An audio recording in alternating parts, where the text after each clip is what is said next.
A pesar de que todo el mundo le dice, mira, es que están llamando para esto y para otro, jamás te imaginas que esas personas yo creo que saben más información sobre tu situación económica que tu propia familia. Porque me dice, usted tiene una cuenta en el Banco Nacional, casi que me dice hasta el número de cuenta. Y la del Banco de Costa Rica, tal cosa. En la del Banco Nacional usted recibe su pensión. En la del el Banco de Costa Rica usted recibe su salario como docente. ¿Qué te vas a imaginar vos que esa gente sea más lista que todos los del OIJ y los bancos y todo que en teoría protegen la información de uno?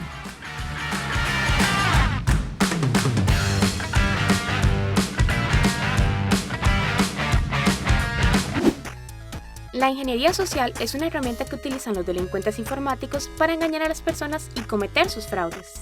Mediante trucos psicológicos, logran manipular y ganarse la confianza de sus víctimas para obtener sus datos personales, contraseñas o información bancaria. Esto lo hacen mediante la suplantación de la identidad de una empresa o institución de una forma muy creíble. Existen dos tipos de fraudes. El phishing, mediante el cual los cibercriminales se hacen pasar por falsos funcionarios del gobierno o funcionarios bancarios para engañar a la víctima. Así, logran obtener información privada como claves, tokens, tarjetas dinámicas y números de seguridad con los cuales pueden ingresar a las cuentas bancarias. El segundo tipo es el phishing. Con este método, los delincuentes cibernéticos simulan una comunicación oficial electrónica de alguna persona o empresa de confianza para instalar programas en las computadoras y tener acceso a las claves de correos electrónicos y cuentas bancarias. Fue tan bien montada que yo estaba trabajando con la laptop. El tipo me dice, le habla fulano de tal, del Ministerio de Hacienda.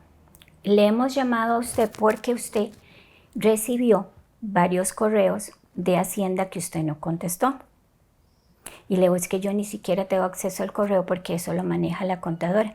Vea, prenda la computadora, entre a la página de Hacienda y ahí le voy a mostrar. Fíjate que como yo tengo la de escritorio y la laptop, una a la par de la otra, cuando él me montó, me presentó a mí todo el listado de los correos que me había mandado Hacienda, yo me metí por la otra computadora para ver cuál era la página oficial de Hacienda. Y le digo, disculpe, ¿y usted cómo se llama? Y me dice, bueno, fulano de tal. ¿En qué extensión lo puedo localizar? Le digo, espéreme un momento. Y me fui al teléfono fijo de la casa. Y yo llamé al Ministerio de Hacienda y le digo, ¿ahí trabaja fulano de tal? Me dice, sí. ¿En extensión tal? Sí.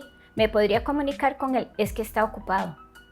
Digo, y sí, si me está llamando, ¿verdad? Tiene que sonar ocupado. Sí, lo que hemos podido ver a través de las investigaciones y lo que nos comentan los ofendidos es que ellos al momento de recibir la llamada por su cotidianidad estaban haciendo alguna otra actividad, lo cual no permite concentrarse evidentemente en la llamada. El perfil del estafador radica en que evidentemente su mayor herramienta es la palabra. Entonces, a través de ese vínculo que le logra generar con la persona que está detrás del teléfono, logra obtener dicha información. Pero te van rodando tanto que al final él llega y me dice, dame el token del Banco Nacional, y le digo, no, yo no le tengo que estar dando nada. Actualmente no hay un perfil establecido. En un inicio sí atacaban mucho a gente de bajos recursos.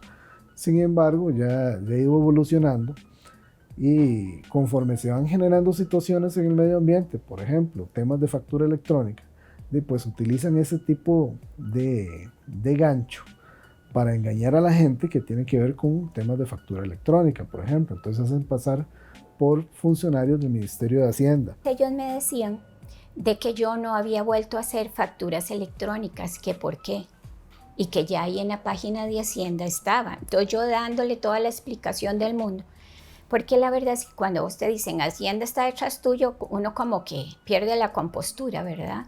Era como que te dijeran, ahí está el coco, y uno está tratando de demostrar que uno es inocente cuando en realidad uno no ha hecho absolutamente nada.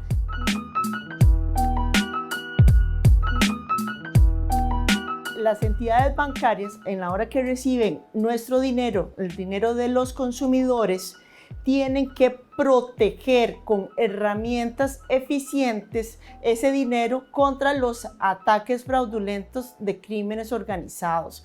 Existen herramientas que eviten esa situación. Por decir un ejemplo, si tenemos la información encriptada, la información sensible, en lugar de un token virtual, en lugar de un password o de un usuario, que hasta es ridículo porque el usuario es el número de cédula en la mayoría de los casos, que es información pública. En esos casos, si está encriptado, el consumidor no lo puede transmitir la información a una tercera persona que se hace pasar por un funcionario que le esté aparentemente ofreciendo un servicio. Hay diferentes tipos de información. Para algunos clientes, información detallada es datos de la cédula, dónde vivo, cuál es mi núcleo familiar, y esa es información que es fácilmente obtenible por medio de diferentes páginas a nivel de internet. Si tienen mucha información, o sea, muchas veces de la persona, tienden a darle pues todos los datos, o sea, el nombre completo, el número de cédula y demás. En otros casos, más bien llaman preguntando por una persona que no es, o con datos totalmente falsos, para que uno le rectificara los datos que realmente son. En realidad, la protección de datos en Costa Rica no está muy desarrollada. O sea, el tema de la protección de datos es reciente. Hace pocos años no existía la legislación y la implementación de buenas prácticas en este momento todavía está muy reciente.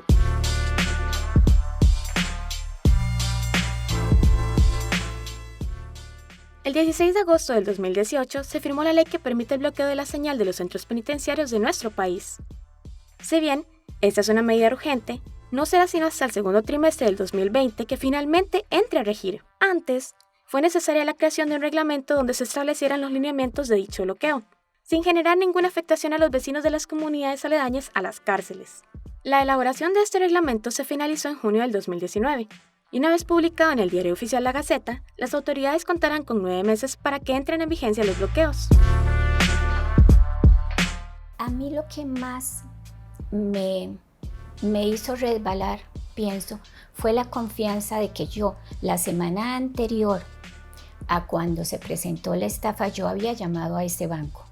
Y yo les había dicho que yo estaba recibiendo llamadas muy extrañas. Entonces, que por favor, cualquier transacción electrónica que ellos la detuvieran, porque yo no hacía transacciones electrónicas.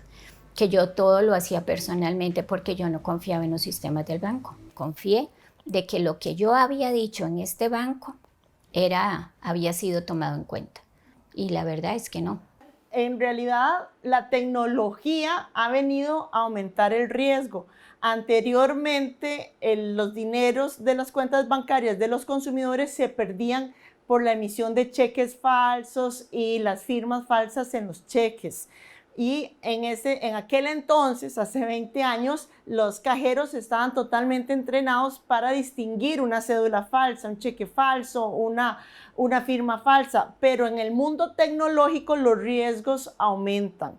Ese aumento del riesgo, ¿quién lo asume? ¿El que lucra con ese riesgo o el consumidor, que es la parte débil de esa relación comercial, que no tiene conocimiento de este tema electrónico? Pues la legislación establece la teoría del riesgo creado, que significa que si una empresa lucra con una actividad riesgosa, asume los daños que se dieron a raíz de ese riesgo. Nosotros hacemos una investigación en cuanto a la suplantación de identidad que se le da a la persona, ¿verdad? Porque la persona en su narración de hechos indica que ella no realizó las transferencias. El banco no solamente es el responsable del resguardo del dinero, sino también de establecer todas las seguridades y protocolos a nivel de la aplicación.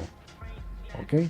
Esas seguridades son efectivas y se han determinado que son realmente efectivas siempre y cuando el cliente haga un buen uso de los datos de seguridad que las diferentes entidades financieras le han generado, ¿verdad? Si en el momento en que el cliente entrega los datos sensibles se concreta la estafa, pues por más buenos que sean los sistemas y por más seguridades que se hayan implementado o protocolos de revisión, pues los bancos no van a poder detener la estafa, porque para el banco la transacción es legítima y está siendo realizada por el cliente, que es el que tiene esas llaves de seguridad.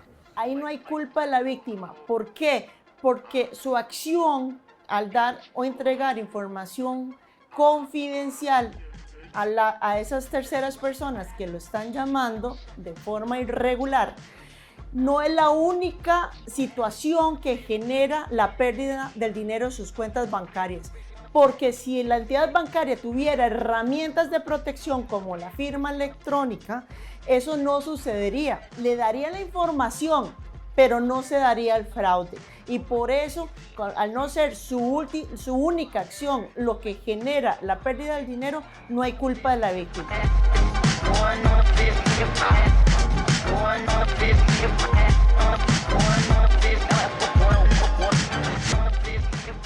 Fue cuando el tipo me dijo, no conteste, que si no nosotros vamos. Le digo, no, yo tengo que contestar. Yo contesto y me dice la mujer, es que se acaban de hacer 2 transferencias millonarias de una de sus cuentas. Y le digo, yo no he autorizado nada. Ella incluso me dijo, esta llamada está siendo grabada. Y le digo, bueno, y espero que la anterior también, porque yo le había dicho a usted que yo no estaba haciendo ningún tipo de transferencia. Detenga cualquier movimiento que se está haciendo en mi cuenta. Pero no fueron 2 las transacciones, como me dijo la mujer por teléfono, sino que después de la llamada que me hicieron, hubo 2 transacciones más. O sea, aún que yo le había dicho ya al banco de que parara cualquier cosa, ellos siguieron haciendo o permitiendo movimientos a la cuenta. Hay casos en donde el banco ha realizado algún reintegro de dinero, pero es cuando el protocolo de seguridad, a la hora de abordar la estafa, pues no se completó como bien establecido. Por ejemplo, usted llamó y pidió el bloqueo de las cuentas y resulta que usted tiene 5 cuentas y se le realizó el bloqueo solamente en 4. ¿Ok? Y le realizaron una estafa adicional posterior al momento de usted generar el aviso sobre esa 5ª cuenta. Entonces el banco asume la responsabilidad porque ya usted había notificado al banco vía telefónica o personal de que algo estaba sucediendo. Esta primera fue de 1.555.000. En el otro pusieron que era un pago de salarios por 1.550.000 colones. En el otro pusieron que era compra de artículos escolares por un monto de 998.000 colones. Y en el otro era de 150.000 colones de pago de salarios. Cuando a mí el banco me llamó, eran solamente 2 transferencias. Y cuando yo logré encontrar toda la información, ellos habían autorizado 4. Sí pueden bloquear las cuentas, y no solamente la cuenta del consumidor, sino la cuenta de los destinatarios. Porque en muchas ocasiones me llaman para indicarme, licenciada, le pedí que bloquearan mis cuentas. No, su cuenta ya no tiene dinero. Las cuentas que hay que bloquear son las de los destinatarios que recibieron ese dinero para que no puedan sacarlo a otras cuentas o por medio de cajeros. Sí pueden, la ley les exige respaldar el dinero de los consumidores. Lo que no tienen son buenas prácticas bancarias a favor del interés económico del consumidor. Una de las limitantes que hemos tenido, o barreras, si se le puede llamar de esa manera, es que en muchas ocasiones la orden de levantamiento de secreto bancario pues se vuelve un poco, el trámite un poco engorroso, un poco más largo. Debido al artículo 615 del Código de Comercio, que establece el secreto bancario, las investigaciones judiciales por estafas electrónicas cometidas desde cárceles tardan hasta 5 meses en ser investigadas. Actualmente, una vez que ingresa la denuncia, es necesario que la Policía Judicial remita un informe al Ministerio Público para que sea un juez quien determine si da acceso o no a los datos bancarios. ¿A dónde están los procedimientos de este banco para parar esto? Nadie te dice, siga por aquí o lo voy a comunicar por acá. Tome, incluso en el banco llegaron y me dijeron, tome, llene este papel, si quiere, y si no, no lo haga. Incluso yo le dije al muchacho, le digo, vea, yo traigo aquí la denuncia que yo acabo de hacer en el OIJ, para que usted la anexe a ese formulario, que era una hojita, para que usted la anexe ahí. Entonces llega y hace así y me dice, ay no, hay mucho lo que hay que leer. Ah no, resúmamelo y me lo pone aquí. Yo no voy a estar leyendo esto. Bueno, hemos realizado desde hace un par de años una campaña permanente que se llama Póngase Vivo, que lo que busca es generar esa culturización, esa concientización en temas de seguridad y alertar al cliente de que nadie va a llamarlo o nadie tiene por qué llamarlo a solicitarle datos sensibles de sus cuentas o datos de seguridad sensibles como las claves, los tokens, los códigos fuera de banda, los datos de las tarjetas, ¿verdad? Los códigos de seguridad de las tarjetas. También hay personas o sea, hemos recibido muchas personas que tienen conocimiento de que existe esa campaña en donde señalen no otorgue o no entregue su información sensible, pero en la forma en que se lo piden no tienen conocimiento, no hacen ese clic que está entregando información sensible, porque le dicen, usted tiene que meterse a su computadora e instalar este programa. Resulta que ese programa es el que lee la información sensible. El consumidor no entendió que con la instalación de ese programa hay un tercero que puede leer información sensible. Entonces en su mente dice, yo nunca di información sensible, yo nunca di los números de mi token, nunca di mi password, nunca di el número de mi cuenta bancaria. Y es cierto, pero bajó un programa en su computadora sin saber que ese programa iba a dar información sensible. Entonces, las campañas son muy abstractas, no de información sensible, que dar información sensible es como darle al ladrón las llaves de su casa, pero no le explican cómo se hace, ¿verdad? ¿Cómo lo hacen? Entonces, en realidad, no saben que están dando información sensible. En ningún momento vi que yo estaba autorizando ningún movimiento económico. Él lo que me estaba diciendo era que iban a hacer la cuenta en ese banco. Sí, hemos visto que muchas personas no les está llegando el mensaje, ¿verdad? No les está llegando el mensaje a través de redes sociales, a través de los diferentes medios de comunicación, y pues la única solución que hemos encontrado es seguir todos los días, ¿verdad? Todos los días informando a las personas de las diferentes modalidades que están dando actualmente en estafas. No, para un usuario convencional realmente es prácticamente imposible pues, el detectarlos. Hay que tener ya algún tipo de conocimiento adicional para lograr identificar eso. Tal vez lo que pueden identificar es, a la hora de un correo electrónico, fijarse bien en la ortografía. Muchas veces vienen los correos con errores ortográficos. O algún tipo de error de diseño o algo, tal vez no viene muy buena calidad en las imágenes. En el caso de las llamadas telefónicas, lo que se escucha en el fondo.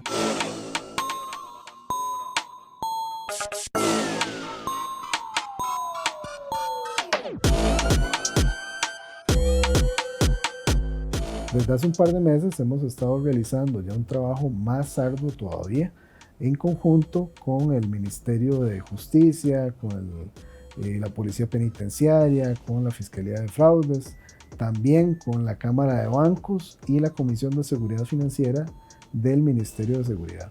Entonces lo que buscamos es no solamente realizar funciones aisladas de cada una de las entidades, sino entre todos utilizar los recursos que cada una de las dependencias tiene y hacer incluso campañas de concientización y de culturización más fuertes todavía, y también pues, brindar apoyo en el tema de operativos y en el tema de compartir información para ir desmantelando todavía más aceleradamente este tipo de crimen, que ya podríamos hablar que es un tema de crimen organizado. También estamos tocando a empresas privadas que nos permitan enviar el mensaje, ¿verdad? A través de sus plataformas, con la finalidad de que el mensaje llegue a todas las personas. No hay justificación para que los bancos no hayan implementado herramientas de seguridad de primera, eficientes, en favor de la protección del dinero de los consumidores en sus cuentas bancarias. Lecciones hay muchas. Ya ahora no es tanto el hecho de que vos andes por la calle cuidándote en tu propia casa, te pueden estafar o te pueden incluso violentar, y tampoco tenés como las medidas legales o protección, ¿verdad? Eso es lo primero. Después, que todos estamos expuestos. Recibí opiniones de gente que decía desde, bueno, te acompaño en tu dolor casi, ¿verdad? Hasta gente que me decía, qué bárbara, qué idiota, ¿cómo se te ocurre vos que crees que sos tan inteligente y vos que sos psicóloga? ¿De ahí? Hasta los del OIJ les hacen robos, ¿verdad? Hasta los médicos se enferman. Y el ciudadano no tiene protección. Cuando fui a cerrar la cuenta, me dijo la muchacha que por qué razón estaba yo cerrando la cuenta. Que si yo no confiaba en el sistema bancario nacional, y le dije que no.